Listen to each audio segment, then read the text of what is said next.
Números capítulo 14. O que está acontecendo aqui? Depois de peregrinarem por 40 anos, saindo do Egito e caminhando em direção à terra que o Senhor havia prometido, eles estavam às portas de Canaã, prestes a possuir aquilo que Deus havia prometido. Então Deus ordena que Moisés chame um homem de cada uma das 12 tribos e envie a espiar a terra. Então 12 homens foram espiar a terra. 40 dias depois eles retornam falando acerca daquilo que viram. Trouxeram um fruto da terra gigante para provar que a terra era boa como Deus havia dito. Porém, dos 12, 10 homens trouxeram o pessimismo consigo. Estes 10 homens diante da congregação vão dizer: olha, a terra é boa sim, o fruto está aqui, porém, tem gigantes lá. Homens que são muito fortes. É impossível para nós entrarmos nessa terra. Não há como vencê-los. E esse discurso vai desmotivar toda a congregação, e o capítulo 14 se inicia mostrando o descontentamento deles. Eles se sentiam como gafanhotos diante da força inimiga. Eles se esqueceram que foi Deus que fez a promessa. Eles se esqueceram que foi Deus que abriu o caminho onde não havia, que Deus que os sustentou com o pão vindo do céu. Eles não levaram em consideração que foi Deus que deu a eles vitórias contra os amalequitas. Eles esqueceram que foi Deus que deu a eles água no meio do deserto, tirando-a de um seixal. E agora eles estão descontentes, murmurando contra Moisés, dizendo: olha, era melhor a gente ter morrido no Egito. Era melhor nós termos morrido no deserto. E é então, irmãos, que Josué, ele vai dizer algo que mostra para o povo que se Deus olhar para eles e se agradar com o que vê, o próprio Deus se encarregará de colocá-los na terra, pois afinal de contas, quem prometeu foi Deus. Eu quero ler com você Números capítulo 14, e versículo de número 7. Está escrito assim: e falaram a toda a congregação dos filhos de Israel, dizendo: a terra pelo meio da qual passamos a espiar é terra muito boa. Se o Senhor se agradar de nós, nos porá nessa terra e nola dará, terra que mana leite e mel. Tão somente não sejais rebeldes contra o Senhor, e não temais o povo desta terra, porquanto são eles nosso pão. Retirou-se deles o seu amparo, e o Senhor é conosco, não os temais.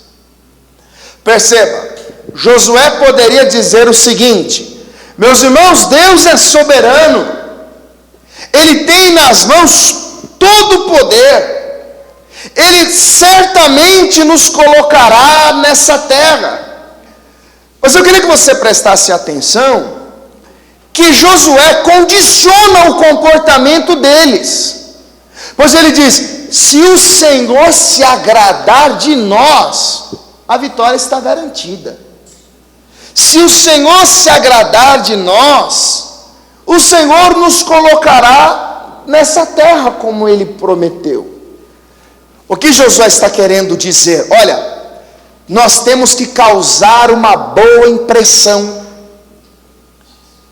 Nós temos que satisfazer a vontade dEle. O que nós precisamos é sermos aprovados.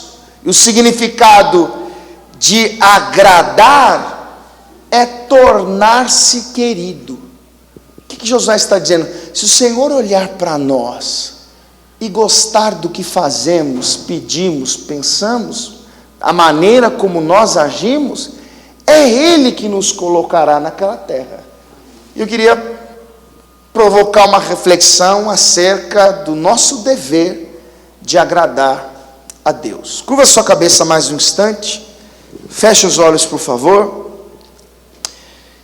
Querido Pai, mais uma vez nós estamos diante da Tua palavra, sedentos de ouvi-la, e como de costume eu peço que o Teu Espírito Santo conduza esta pregação do início ao fim, falando aos nossos corações, abrindo o nosso entendimento, nos fazendo conhecer mais de Ti, do Teu querer, da Tua vontade, que todo impedimento seja repreendido pelo Senhor agora, aonde essa palavra chegar, que o Senhor cumpra os propósitos que tens a realizar através dela, Pai, em nome de Jesus, amém, e graças a Deus. Pode sentar aí no seu lugar, por favor.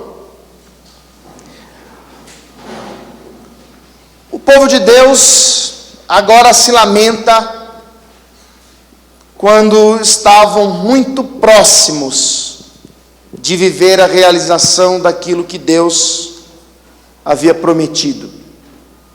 Eles choravam, se lamentavam, porque ouviram dos homens que foram espiar a terra que eles não tinham condições de entrar lá. Os inimigos eram fortes, eles eram grandes, eles se sentiam como gafanhotos diante daqueles homens. Então Josué toma a frente e diz: não, gente, não é assim. Quem nos prometeu foi Deus. Quem nos sustentou até aqui foi Deus. Quem nos deu a garantia que entraremos foi o Senhor. E se Ele se agradar de nós, então nos porá nessa terra. A ideia de Josué é conscientizar o povo que Deus precisa olhar para eles e se alegrar com o que eles fazem.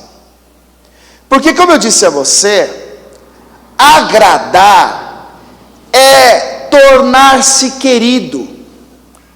Agradar é causar boa impressão.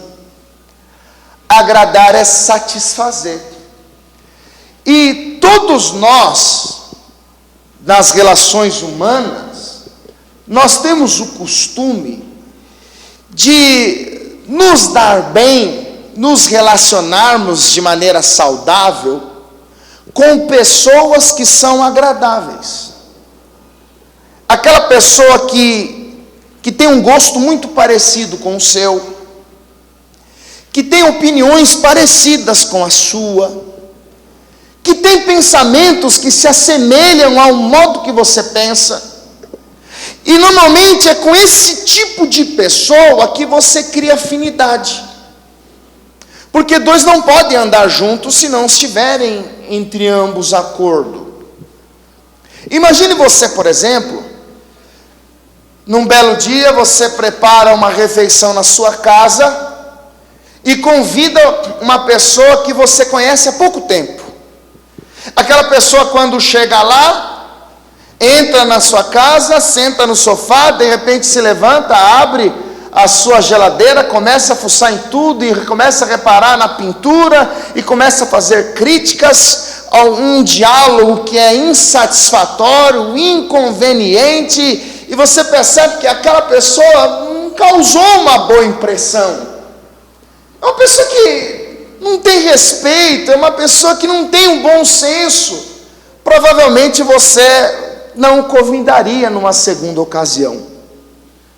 Porque nós estamos sempre à procura de estarmos perto ou termos por perto as pessoas que são agradáveis, as pessoas que são boas de relacionamento, as pessoas que têm um princípio ético como o nosso. E eu quero com isso dizer para você que Deus é uma pessoa. E assim como todos nós prefere ter pessoas agradáveis por perto, Deus também age assim. Existem coisas que agradam a Deus e coisas que não agradam a Deus. A ideia de Josué é a seguinte: olha, se vocês estarem em concordância com aquilo que ele pensa, se vocês colocarem em prática aquilo que vocês têm aprendido, se o Senhor contemplar as vossas obras e se agradar com o que vocês fazem, então Ele se encarregará de nos colocar na terra que Ele prometeu. E eu quero mostrar para você algumas coisas, irmãos, que talvez tenha paralisado a sua vida, a ponto de você se ver sem saída, sem esperança, sem ânimo, sem coragem, como estes estavam ouvindo a voz dos 10 espias. Quando nós lemos Gálatas, capítulo de número 5, do versículo de número 16 em diante, Paulo ele fala de uma luta que nós travamos contra a nossa natureza. Digo, porém, andai em espírito, e não cumprireis as cobiças da carne, porque a carne cobiça contra o espírito contra a carne, e estes opõem-se um ao outro para que não façais o que quereis. Então Paulo diz, e as obras da carne são manifestas. Aí ele fala da impureza sexual, ele fala das contendas, ele começa a listar no texto obras que são resultados da nossa natureza caída, que tem o propósito de governar a nossa vida, nos tornando escravos da nossa natureza, nos prendendo nos maus hábitos, nos fazendo escravos das nossas paixões, maus hábitos, maus costumes. E lá em Romanos, no capítulo 8, no versículo de número 8, Paulo escreveu que os que estão na carne não podem agradar a Deus. Isso é, as pessoas que são governadas pelos seus vícios, as pessoas que são governadas por suas paixões.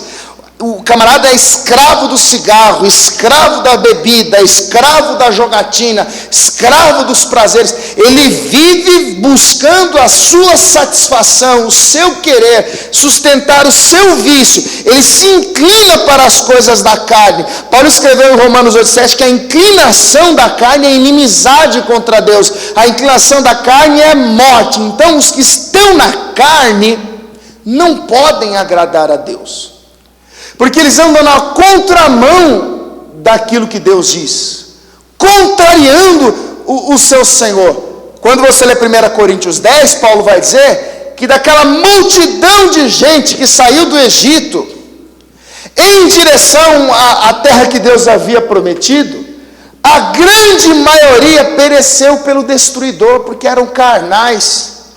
E começava a murmurar, a praguejar, a reclamar quando faltava pão, a reclamar quando faltava água, a reclamar quando as águas eram amargas, a reclamar que todos os dias tinham que comer pão. Então, estes, por não agradarem a Deus, ficaram pelo caminho. E deixa eu dizer uma coisa importante para você. Quando nós nascemos totalmente dependente dos nossos pais. Não sabíamos falar, não sabíamos andar, éramos carregados no colo, mas como os dias foram se passando, de repente nós já conseguimos sentar sozinhos, e aí começamos a engatinhar, de repente começamos a dar os primeiros passos, a pronunciar as primeiras palavras. Daqui a pouco começamos a correr, a dar trabalho para os pais, nos tornamos crianças, e a nossa vida, ela é uma constante evolução. Nós não vivemos para sempre como uma criança, como um bebê. Nós não nos alimentamos com leite materno para sempre. As etapas da vida vão se passando. Quando nós nascemos de novo, ouvimos o Evangelho, cremos na mensagem da cruz, recebemos a Cristo como nosso Redentor, como nosso Salvador, assim como num processo de nascimento, o novo nascimento, ele também requer um progresso, uma evolução, um crescimento. A questão é, esse crescimento, essa evolução, está totalmente condicionada ao modo em que andamos agradando a Deus. Eu quero que você vá comigo para a primeira carta de Paulo aos Tessalonicenses, capítulo 4, procura aí por gentileza. A partir do momento em que eu ouvi o Evangelho, conheci aquele que me resgatou. 1 aos Tessalonicenses capítulo 4. Veja o que Paulo vai dizer. Versículo de número 1, diz assim: finalmente, irmãos, vos rogamos e exortamos no Senhor Jesus, que assim como recebestes de nós, de que maneira convém andar e agradar a Deus, assim andai. Para quê? Para que continueis a progredir cada vez mais. Ou seja, o nosso progresso na fé, o nosso amadurecimento espiritual, o nosso crescimento como servos de Deus. Irmãos, nós não podemos entrar na igreja pela primeira vez, ouvirmos o Evangelho, aprendemos os fundamentos da fé, passar 1 ano, 2 anos, 3 anos, 10 anos e continuarmos vivendo como meninos, como alguém que não cresceu, como alguém que não progrediu na fé. Com 10 anos de idade, a criança já não pode mais usar fralda, já não pode mais mamar o leite materno, porque ela cresceu, algumas etapas ficaram para trás. Então é da vontade de Deus que haja um progresso na fé, um crescimento, uma sabedoria para lidar com as dificuldades na caminhada. Então Paulo está dizendo, olha, nós exortamos do Senhor Jesus, assim como recebeste de nós, de que maneira convém andar e agradar a Deus. Assim andai, para que continueis a progredir cada vez mais. Isso é, quando andamos agradando a Deus, então há um progresso na fé, um amadurecimento na fé. A fé evolui, a fé cresce, a nossa fé é aperfeiçoada por Deus, quando nós andamos agradando a Deus. Josué está dizendo, se o Senhor se agradar de nós, se nós causarmos uma boa impressão, se nos tornarmos queridos, se satisfazermos a vontade dEle, então o Senhor fará aquilo que tem que ser feito, para que eu seja maduro, para que eu cresça espiritualmente, para que eu seja um homem de Deus de verdade, para que você seja uma mulher de Deus de verdade. É necessário que você ande agradando a Deus, para que você possa progredir cada vez mais. Quem entendeu isso aqui, diga amém. Amém. Então a questão passa a ser, como agradar a Deus? O que nós precisamos ser, fazer, para que Deus se agrade de nós? Eu queria dizer 4 coisas de maneira sucinta, para você aprender e aplicar na sua vida. Primeiro, você quer ser uma pessoa que agrade a Deus? Irmãos, seja uma pessoa de fé. A Bíblia diz em Hebreus capítulo 11, versículo 1, que a fé é a certeza daquilo que se espera e a prova das coisas que não se veem. A pessoa que é uma pessoa de fé, ela crê contra a esperança. ela consegue enxergar um sim no meio do não. Ela consegue passar pelas tempestades tendo a certeza que logo após vem a bonança. A pessoa que tem fé é aquela pessoa que vive o choro que dura uma noite, tendo em Deus a confiança que a alegria vem ao amanhecer. E a principal maneira de chamar a atenção de Deus é com a fé. Lucas capítulo 7, os servos do centurião vão até Jesus e diz: o servo do meu Senhor está doente, e então é necessário que o Senhor vá até a casa dele para que lhe imponha as mãos e ele seja restaurado. Então Jesus está indo na companhia dos servos do oficial, e o próprio servo do oficial vai ao encontro de Jesus e diz: não, eu não sou digno de que entres em minha casa, eu sou um homem de autoridade. Eu digo a este vai, ele vai, a outro vem, ele vem. Basta apenas uma palavra e o meu criado sarará. O texto diz que Jesus ficou maravilhado com a fé daquele homem. Quando você lê Marcos capítulo 5, versículo de número 25 ao 34, uma mulher com 12 anos de fluxo de sangue, diz a palavra que ela ouviu falar de Jesus e começou a pensar: se tão somente eu tocar, ainda que seja na orla das suas vestes, sararei. Então aquela mulher sai, entra no meio da multidão, e o texto diz que ela toca na orla das vestes. Jesus então questiona, e então ela lhe diz toda a verdade. Jesus diz para ela: mulher, a tua fé te salvou, vai em paz e ser curada deste teu mal. Quando você lê Mateus, capítulo de número 15, uma mulher cirofenícia deixa sua filha em casa, e ela parte então a clamar Jesus para que ele tenha misericórdia da sua filha que estava miseravelmente endemoniada. Jesus não respondeu palavra, os discípulos disseram: despede a que vem gritando atrás de nós. Jesus diz: não é bom pegar o pão dos filhos e dar aos cachorrinhos. Essa mulher se lança aos pés de Jesus e o adora, e Jesus vai dizer para ela: mulher, grande é a sua, e o texto diz: desde aquela hora sua filha ficou sã. Quando você lê Marcos capítulo 2, 4 homens desceram um paralítico numa cama, destelharam a casa.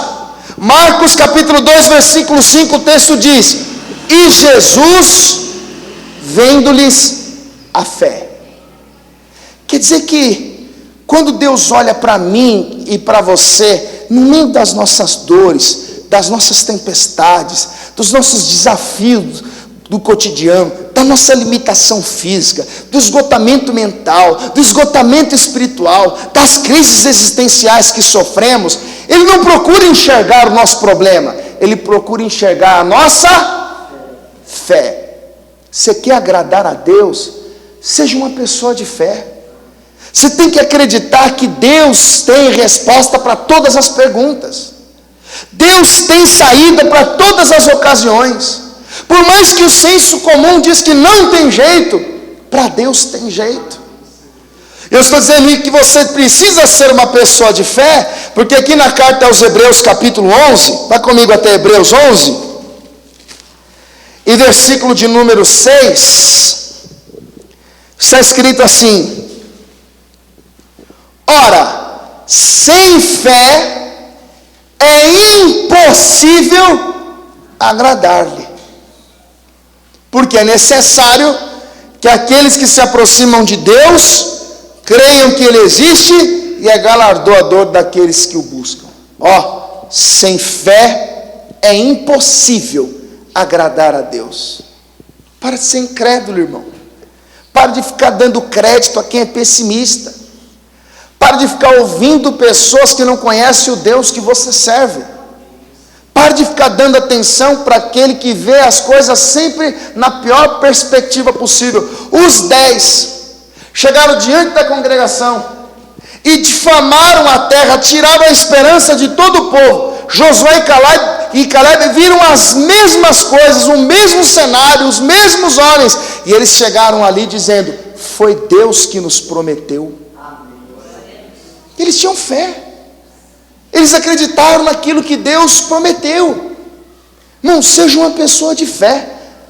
Paulo diz em 2 Coríntios, capítulo de número 7, na altura do versículo 5, que nós vivemos por fé e não por vista. Hebreus 10, 38 diz que o justo viverá pela fé.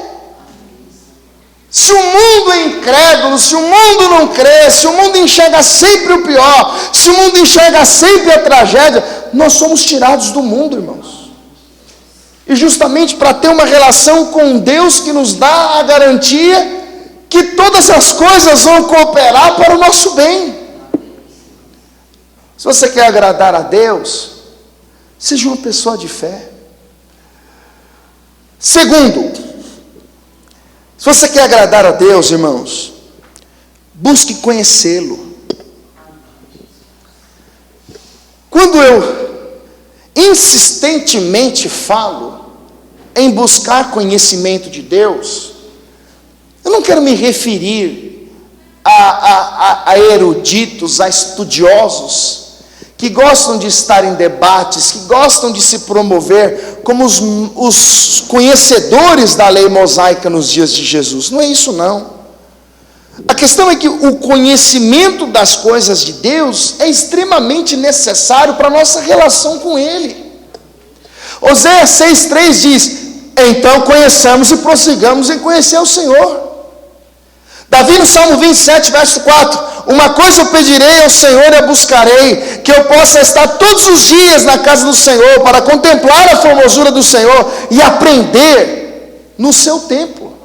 Jesus em Mateus capítulo 11, ele diz: aprendam de mim, que sou manso e humilde de coração.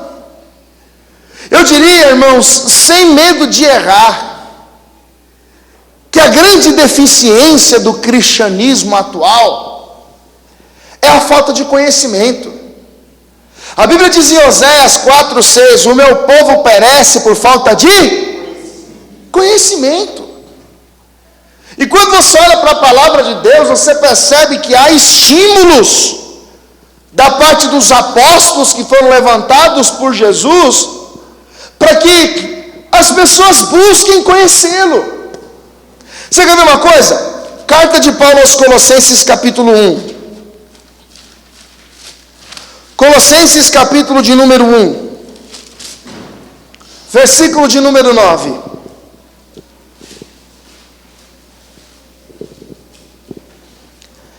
Diz assim: por esta razão, nós também, desde o dia em que o ouvimos, não cessamos de orar por vós e de pedir que sejais cheios do conhecimento da sua vontade. Irmão, deixa eu dizer uma coisa para você: agradar alguém que você não conhece é mais difícil, porque esse agrado, ele está diretamente ligado àquilo que a pessoa gosta. Como é que nós vamos agradar um Deus desconhecido? Querer agradar a Deus sem conhecê-lo é como querer conquistar uma pessoa sem saber das suas vontades. Eu dei um exemplo aqui no dia de sexta. Imagine um homem apaixonado por uma mulher e querendo conquistá-la. Então ele vai na churrascaria mais nobre da região e reserva a mesa mais cara. Então ele se atenta à vestimenta e compra uma roupa muito elegante. Utiliza do perfume mais caro porque ele quer impressionar a garota. Então ele passa com o carro mais chique, pega a garota na porta de casa e a leva para essa churrascaria. Chegando lá, ele não se atentou que ela era vegetariana. Isso é, ela não gosta de carne. Apesar da boa intenção, apesar da tentativa de impressioná-la, ele não se atentou ao gosto dela. Como é que eu vou agradar alguém que eu não conheço? Se eu quero agradar a Deus sem conhecê-lo, eu corro o risco de fazer o errado acreditando que está certo. Por isso que na cristandade atual, nós vemos as pessoas fazendo malabarismos com a tentativa de agradar a Deus, quando na verdade não foi Deus que pediu. E quando você olha para a Escritura, é Deus que estabelece como Ele quer ser adorado, como Ele quer ser exaltado. Não adianta você chegar para o seu pai no dia dos pais e dar a ele uma Havaiana, sendo que ele gosta de Raider. Se bem que a maioria dos pais ganha tudo meia, né? É meia. O tempo todo, né? Parece que só tem meia para o pai. Mas se o seu pai gosta de social e você dá esportiva, provavelmente ele não vai usar. Porque a sua intenção de agradá-lo não coincide com os gostos que ele tem. Então olha o que Paulo está dizendo. Olha, eu peço para que vocês sejam cheios do conhecimento da sua vontade, em toda a sabedoria espiritual, em toda a sabedoria e inteligência espiritual. Mas Paulo, para que conhecimento da vontade de Deus? Para que sabedoria? Para que inteligência espiritual? Verso 10: para que possais andar dignamente diante do Senhor, agradando-lhe em tudo. Para mim agradar a Deus, eu não preciso somente de fé, eu preciso ter conhecimento da sua vontade, eu preciso ter sabedoria, eu preciso ter inteligência espiritual para que eu possa agradar a Ele em tudo. E irmãos, nós temos que criar estímulos e dizer, não, nós vamos ler isso aqui hoje e amanhã e é frustrante você perceber a indiferença da maioria. E sabe por quê? Porque as pessoas estudam 4 anos numa faculdade porque elas visam o bem-estar financeiro lá na frente. E ela termina a graduação pensando na próxima, já com planos para fazer a outra. Então ela põe a cara nos livros, estuda 1 ano, 2, 3, 10, a vida. Mas ela é incapaz de separar 1 hora do seu dia, meia hora, 10 minutos que seja, para olhar para as páginas da Escritura, querendo conhecer o autor e consumador da nossa fé. Jesus, em João capítulo 17, na altura do versículo 3, diz: a vida eterna é esta, que te conheçam a ti só, por único e verdadeiro Deus, e a Jesus Cristo a quem enviaste. Como é que pode, irmãos? Nós queremos ter uma relação com Deus que nós não conhecemos e passamos a vida servindo alguém que a gente não conhece. Isso deveria gerar em nós desespero, nos fazer ir ao trabalho e dizer, olha, eu preciso de mais tempo para estudar, mas não, o que a gente faz? A gente lê o Jornal da Manhã, o Jornal da Noite, o Twitter, o Instagram, o Facebook, o Jornal da Globo, o Jornal da Expressão, o Jornal de tudo, e temos informação de tudo, e Deus se revela na Escritura. A Bíblia, a palavra de Deus, diante dos nossos olhos, aberta no Salmo 91 como um amuleto, ou guardada na gaveta. O irmão só pega ela no dia de culto, e como o irmão quase não vem no culto, ele nunca pega. Irmão, isso não pode acontecer. Isso não agrada. O que agrada a Deus é ver o homem buscando conhecê-lo. Por mais que não entenda, pastor, eu leio a Bíblia e não entendo nada. Continua lendo, porque isso agrada a Deus. Olha, pastor, eu tenho dificuldade de assimilar, as palavras são estranhas. Irmãos, isso agrada a Deus.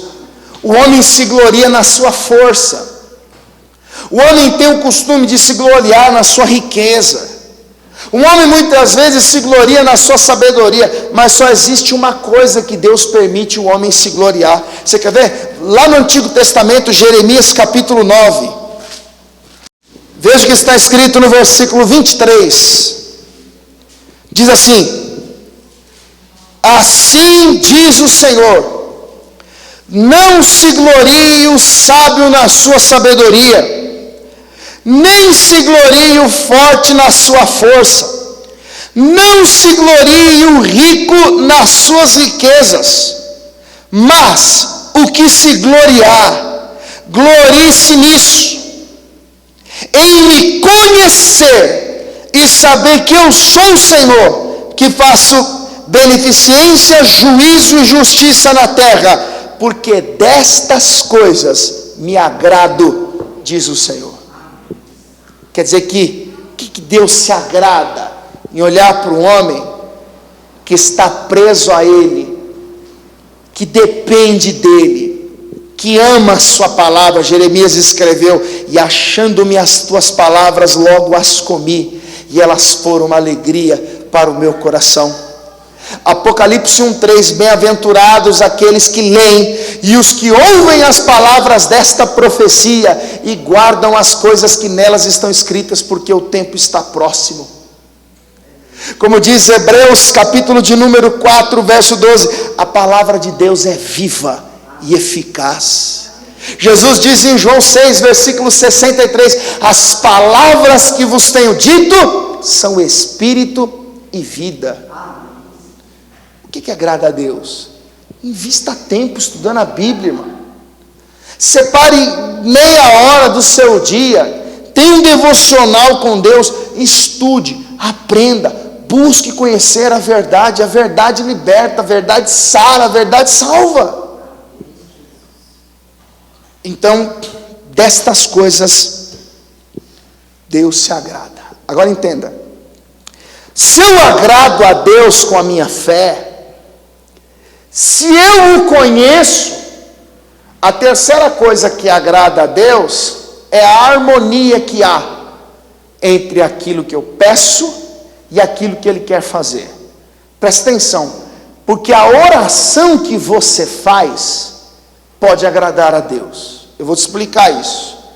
No primeiro livro dos Reis, na altura do capítulo 3, Deus aparece a um jovem rei que está prestes a iniciar o seu reinado e diz: Salomão, pede o que você quiser que eu vou te dar. Salomão poderia pedir: Senhor, me dá um exército poderoso, porque os inimigos vão se levantar. Senhor, me dê riquezas para que eu consiga ser bem sucedido na missão. Salomão diz: Senhor, me dá um coração sábio para julgar as causas do teu povo. E a palavra diz que Deus se alegrou com a petição de Salomão. Ou seja, Deus se agrada quando há perfeita harmonia entre aquilo que pedimos com a sua vontade. Quando você lê Tiago capítulo 4, Tiago faz um alerta para a igreja, porque ele vai dizer: vocês cobiçam e não tem nada, vocês pedem e não recebem, porque vocês estão preocupados com os vossos prazeres, vocês estão orando com o fim de alcançar o que desejam. A motivação da oração de vocês é equivocada. E nós precisamos ter a maturidade para entendermos que a finalidade das nossas orações não é apresentar a Deus um cardápio com as nossas fantasias, não é apresentar a Deus um menu daquilo que queremos, não. Jesus em Lucas 18:2 fala acerca do dever de orar sempre e nunca desfalecer. Quer dizer que o meu dever de orar não é para que Deus satisfaça as minhas vontades, mas para que a vontade dele se cumpra em mim. Primeira carta de João, capítulo 5, verso 14, está escrito: esta é a confiança que temos nele, que se pedirmos alguma coisa segundo a sua vontade, Ele nos ouve, segundo a sua vontade. Jesus ensina no Sermão do Monte das Oliveiras, em Mateus capítulo 6, do versículo 9 ao 13, como nós devemos orar.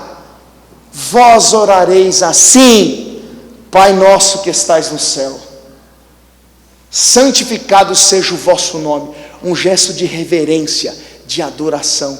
Pai, Tu és santo, Tu és tremendo, Tu és o Todo-Poderoso, santificado seja o Teu nome. Venha a nós o Teu reino, que o Teu senhorio, que o teu governo seja sobre nós, que a sua liderança governe a nossa vida. Seja feita a sua vontade, tanto na terra como no céu. Depois eu penso em mim, e quando eu penso em mim, eu peço o quê? Prata e ouro? O pão nosso de cada dia dá-nos hoje. Nos livra da tentação. Jesus ensinou a orar, e não é por um acaso, irmãos. Nós aprendemos o quê? Você tem que decretar, irmão, você ordena, e tem que acontecer, porque há poder nas suas palavras. Mentira. A palavra que tem poder é a palavra de Deus. Salmo 33, verso 9, ele mandou e tudo se fez, ordenou e logo tudo apareceu. Quem gosta, como eu costumo dizer, de dar ordens ao pai é filho mimado. Tem esse negócio de eu ordeno, eu decreto. Não, isso é oração de fariseu, irmãos. O que saiu justificado na parábola que Jesus contou, foi aquele que bateu no peito dizendo: Senhor, tem misericórdia de mim, pecador. Jesus nos ensina a orar, depois de ter falado das bem-aventuranças, para nos conscientizar que quando dirigimos a nossa palavra, nós não estamos falando com moleque, nós não estamos falando com parça, nós não estamos falando com truta, nós estamos falando com o nosso Pai, com o nosso Deus, com o nosso Senhor. Reverência, adoração. O que agrada a Deus não é me ouvir falando: Pai, me dá isso aqui, me dá aquilo ali, eu quero aquilo também, só precisa resolver isso aqui. Não. Ô Senhor, eu preciso de um coração quebrantado. Eu preciso aprender a ser misericordioso como Tu és. Eu preciso aprender a amar ao próximo. Quando você lê em Mateus capítulo 7, versículo 7, Jesus diz assim: Pedi, dá-se-vos-á. Buscai e acharei. Batei e abri-se-vos-á. Porque aquele que pede recebe, aquele que busca encontra, aquele que bate a porta se abre. Jesus está falando da perseverança daquele que ora para receber de Deus as virtudes que Ele promete àqueles que são submissos à sua vontade. Então, o que agrada a Deus é ouvir a minha oração e chegar à conclusão: esse cara me conhece, esse aí é dos meus. Ele não pede para o prazer dele, ele não pede para o luxo dele, ele quer que eu reine sobre ele, ele quer que eu o governe, ele quer que a minha vontade prevaleça sobre a dele. Olha o que está escrito na primeira carta de João capítulo 3, primeira carta de João capítulo 3,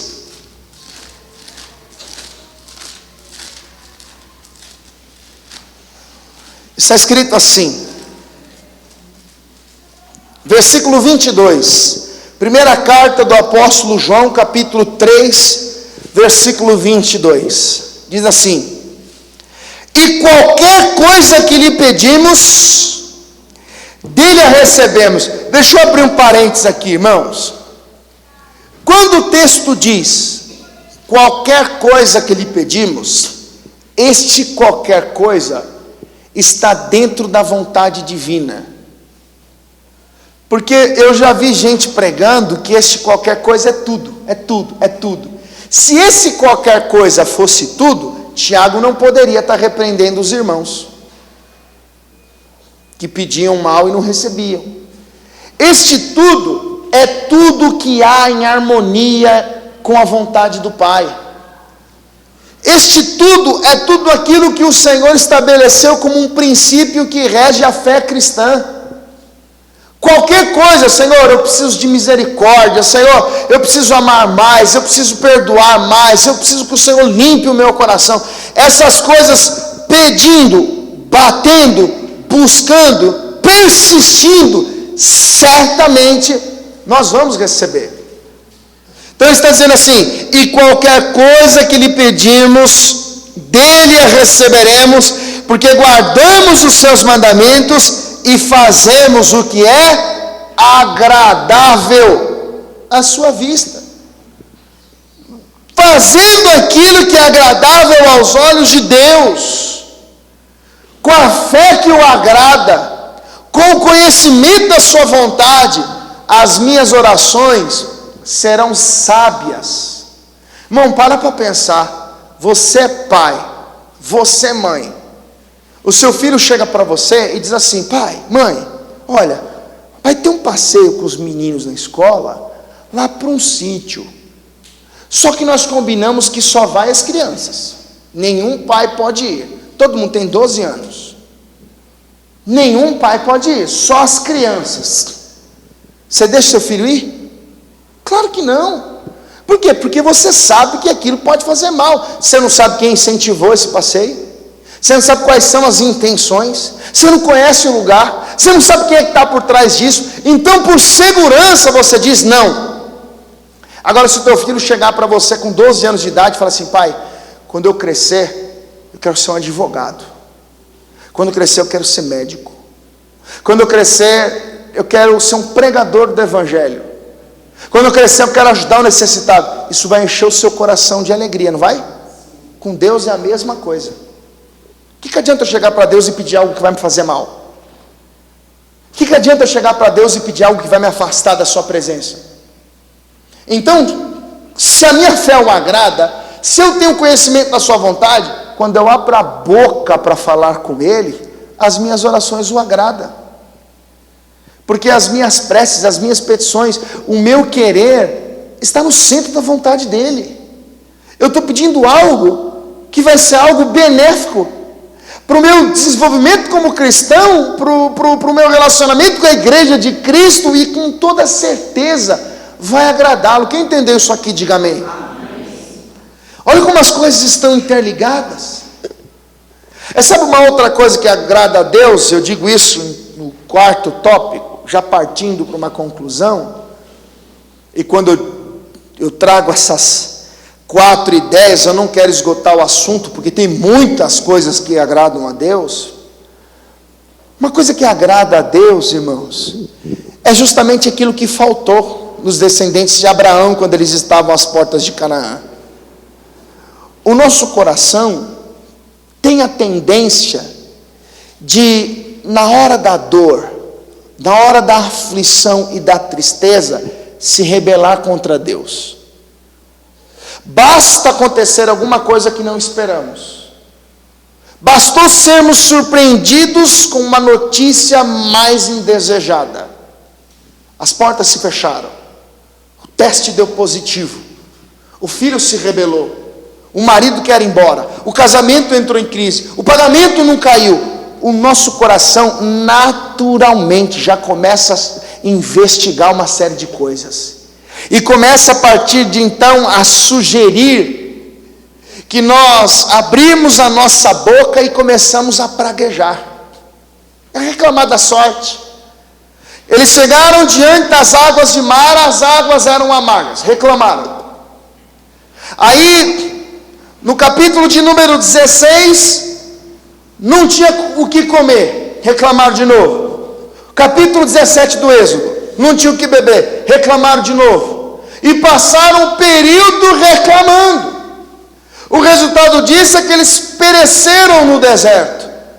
E eu queria dizer para você, irmãos, que se tem uma coisa que agrada a Deus, é quando o nosso coração, que tem a tendência em se rebelar, o adora no momento de aflição e tristeza. Se você quer agradar a Deus, aprenda a louvá-lo quando você está em aflição e tristeza. Olha para a história. Jó perdeu família, servos e todo o seu patrimônio, além da saúde. O texto diz que Jó se prostrou e adorou. Quando você lê o Salmo 34, que é um salmo de Davi, o texto diz: louvarei ao Senhor em todo o tempo. O seu louvor estará continuamente na minha boca. A minha alma se gloriará no Senhor, os mansos o ouvirão e se alegrarão. Engrandecei o Senhor comigo e juntos exaltemos o seu nome. Em Atos capítulo de número 16, Paulo e Silas, eles estavam presos por fazer a obra de Deus, com os pés amarrados ao tronco. Mas diz o texto que perto da meia-noite, eles começaram a orar e cantar hinos de louvor a Deus, podendo eles reclamar da sorte, dizendo: ó Senhor, eu estou só pregando, estou fazendo a sua obra, estou exercendo o meu chamado, olha onde eu vim parar. Mas ao invés de reclamarem, ao invés de murmurarem, eles preferiram orar e louvar a Deus. Olha o que está escrito no Salmo de número 69. Volta lá para o Salmo 69. Eu quero ler com você o versículo de número 29.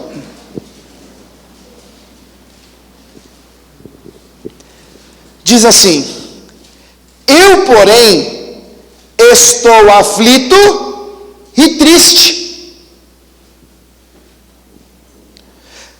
Põe-me a tua salvação, ó Deus, num alto retiro. Aí ele diz, no meio da sua aflição e tristeza, verso de número 30, louvarei o nome de Deus com cântico, e engrandecê-lo-ei com ação de graças. Isto será mais agradável ao Senhor do que o boi ou bezerro que tem pontas e unhas.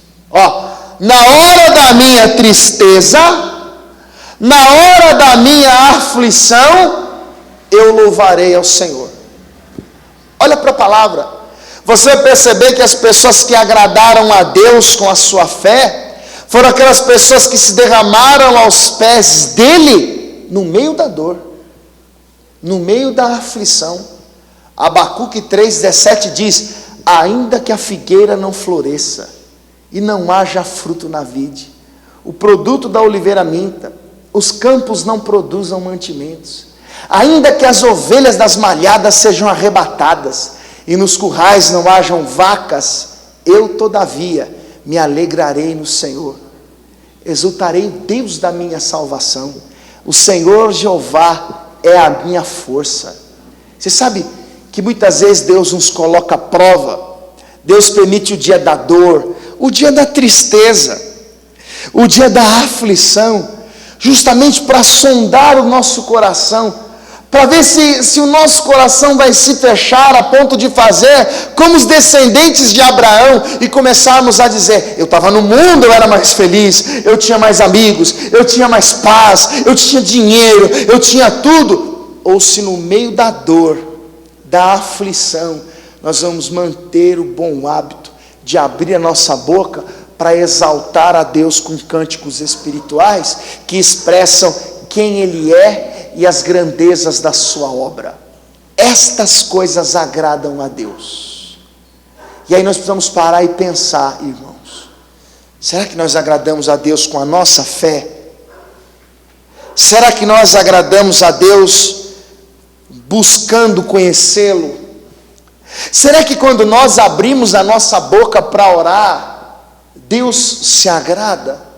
Você percebe como uma coisa vai puxando a outra? Sem fé eu não posso agradá-lo. Mas a minha fé não pode ser uma fé irracional. A minha fé precisa ser uma fé fundamentada no conhecimento da sua vontade, com sabedoria e inteligência espiritual. E isso fica manifesto quando eu abro a boca para orar, pois há uma harmonia entre a minha vontade e a vontade dele. Então, quando ele me colocar à prova, o meu coração se alegra em Deus. Quando Ele me colocar à prova, a minha boca entoará cânticos espirituais.